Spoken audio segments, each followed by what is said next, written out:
Exfoliation is one of the most misunderstood steps in skincare. Whether you're prepping for advanced services or just want smoother skin, the right exfoliant makes all the difference, especially if you're sensitive or prone to irritation. This is for anyone that's confused by acids, enzymes, or scrubs, or if you've had bad reactions to exfoliants in the past. My goal is to help you choose what works for your skin type so you can get better results with less damage to the skin barrier. The stratum corneum is the outermost layer of your skin, and it naturally collects dead skin cells and buildup. Exfoliation is going to help remove these dead skin cells, revealing brighter, smoother skin underneath.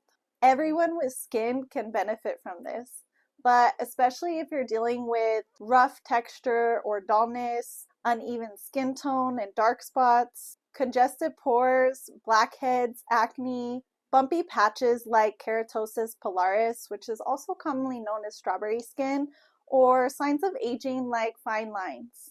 Bottom line, exfoliation refines texture, brightens tone, clears pores, and boosts your product's absorption. It even supports a healthy, resilient skin barrier. The key is finding the right method for your skin. There's different types of exfoliants. We're going to talk about both of them today. Keratolytic acids are going to be your AHAs, your BHAs, your PHAs, and even LHAs. First, we have AHAs, also known as alpha hydroxy acids. In this category, you're going to have your glycolic, which is going to give you that deepest penetration. It's really great for fine lines, but it can also cause a little bit of irritation if you're not using it properly or if your skin isn't ready or too sensitive. Lactic acid. Lactic acid is a great one for dry, dehydrated skin. It is a gentle exfoliant. It can have a little bit of this hydrating effect with it. Then we have mandelic acid. It is antibacterial. It's very gentle. It's really good for acne-prone skin and pigmentation. And then after that, we have citric, malic, and tartaric acid. These ones are more surface level, and they also have some antioxidant benefits. Next, we're going to have PHAs, your polyhydroxy acids. That's going to include your gluconolactone and your lactobiotic acids. These acids are gentle, they're hydrating, they're full of antioxidants, and they're really great for rosacea or really sensitive skin. Next, we have BHAs, your beta hydroxy acids. This is your salicylic acid and your LHAs. So salicylic acid is oil soluble, it penetrates pores deeply, and it's best used on your oily or acne prone skin. Then we have your LHA, which is your lipohydroxy acid.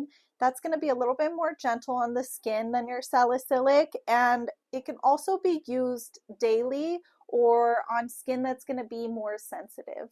Here's a pro tip when using keratolytic acids. You want to be careful not to use them the same night that you're using your retinoids.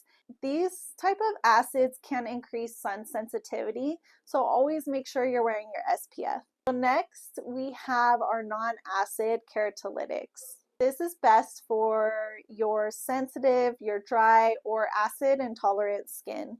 First, we're going to talk about urea.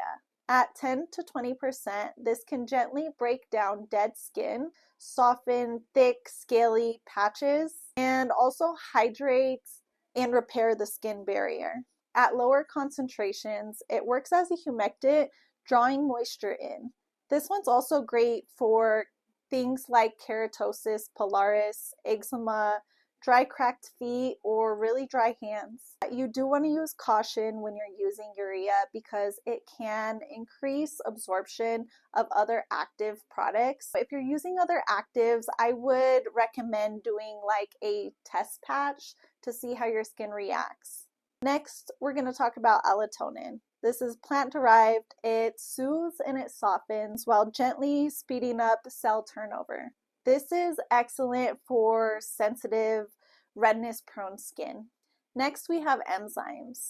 Fruit enzymes like papaya, pineapple, and pumpkin selectively dissolve dead skin cells.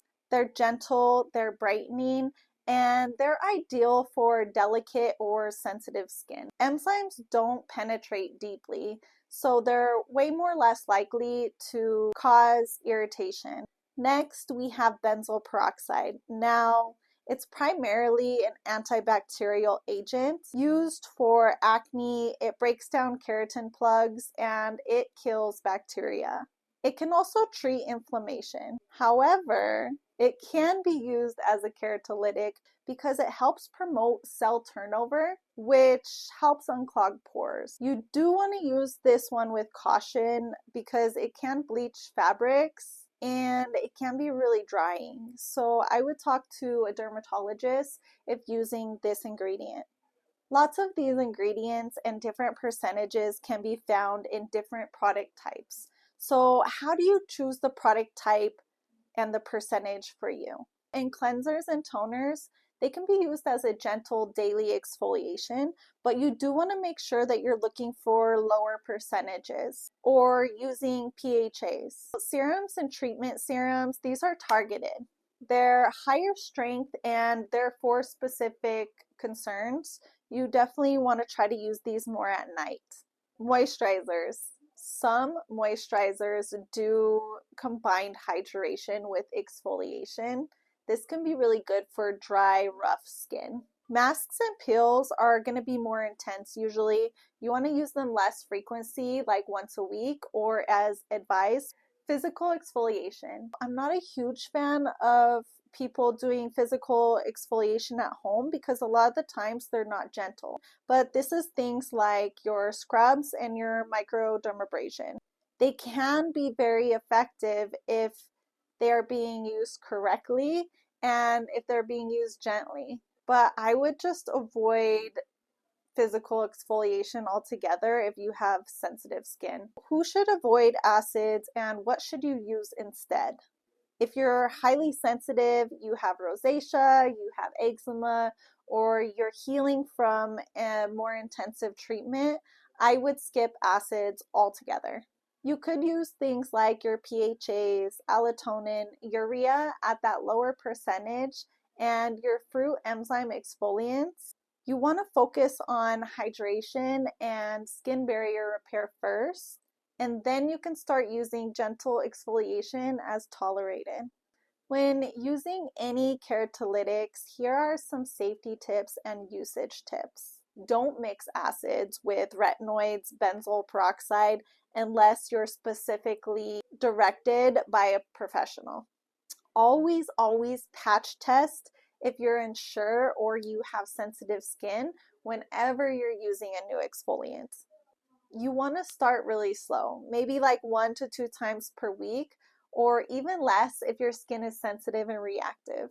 Always, always, always use SPF, especially if you're exfoliating. Now, things you want to avoid: over exfoliating, using harsh scrubs, layering way too many acids. Don't chase trends. Use what works for your skin type and your skin goals. Want help finding the right exfoliant for your skin?